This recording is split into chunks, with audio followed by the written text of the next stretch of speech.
نحمده ونصلی علی رسولہ الکریم اما بعد۔ محترم سامعین، السلام علیکم ورحمۃ اللہ وبرکاتہ۔ دین اسلام کی عبادات نہ صرف روح کی طہارت کا ذریعہ ہے بلکہ وہ انسان کو اپنے رب سے جوڑنے کا ایک فکری اور شعوری ذریعہ بھی فراہم کرتی ہے۔ ان عبادات میں نماز کو مرکزی حیثیت حاصل ہے اور نماز کے مختلف اجزاء میں شامل دعائیں دراصل بندے کی فکری بلندی اور روحانی تعلق کا مظہر ہوتی ہے۔ ایسی ہی ایک جامع اور معنی خیز دعائے قنوت ہے جو نماز وتر میں پڑھی جاتی ہے۔ یہ دعا نہ صرف ایک بندے کے عاجزی، محتاجی اور توحید پر کامل ایمان کی ترجمان ہے بلکہ اس میں امت کی فلاح اور استقامت کا پیغام بھی پوشیدہ ہے۔ اس ویڈیو میں ہم دعائے قنوت کے الفاظ اور اس کے معنی پر علمی انداز سے گفتگو کریں گے تاکہ یہ دعا صرف زبانی یاد نہ رہے بلکہ دل کی گہرائی سے پڑھی جائے۔ تو آئیے محترم سامعین سیکھتے ہیں دعائے قنوت، اور ویڈیو کے آخر میں ایک ضروری مسئلے کی وضاحت بھی آپ کو دیں گے۔ آپ اس لیے ویڈیو کو مکمل دیکھیں تاکہ کوئی بھی خیر کی بات آپ سے مس نہ ہو جائے۔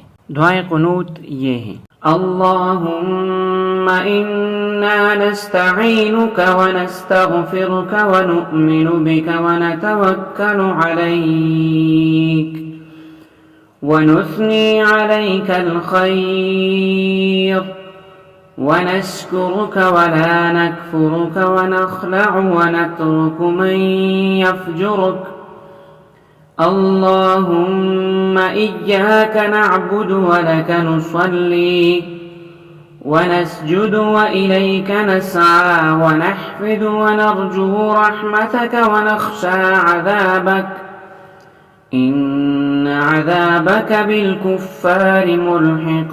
بحوالہ مأخذ اعلاء السنن۔ ترجمہ: اے اللہ، ہم تجھ سے مدد چاہتے ہیں اور تجھ ہی سے بخشش مانگتے ہیں اور تجھ پر ایمان لاتے ہیں اور تجھ پر بھروسہ رکھتے ہیں اور تیری بہت اچھی تعریف کرتے ہیں اور تیرا شکر کرتے ہیں اور تیری ناشکری نہیں کرتے اور الگ کرتے ہیں اور چھوڑتے ہیں اس شخص کو جو تیری نافرمانی کرے۔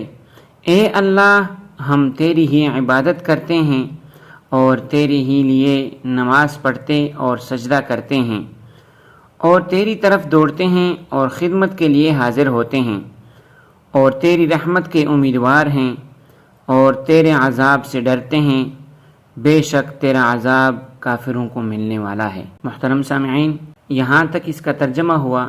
اب وہ مسئلہ جو آپ کو میں نے کہا تھا کہ مسئلے کی وضاحت کروں گا، تو وہ مسئلہ یہ ہے کہ وتر میں دعائے قنوت کے علاوہ اور دعائیں بھی حضور اکرم صلی اللہ علیہ وسلم سے مانگنا ثابت ہے، لہٰذا اس موقع پر وہ تمام دعائیں مانگی جا سکتی ہے جو قرآن کریم اور احادیث میں مذکور ہیں۔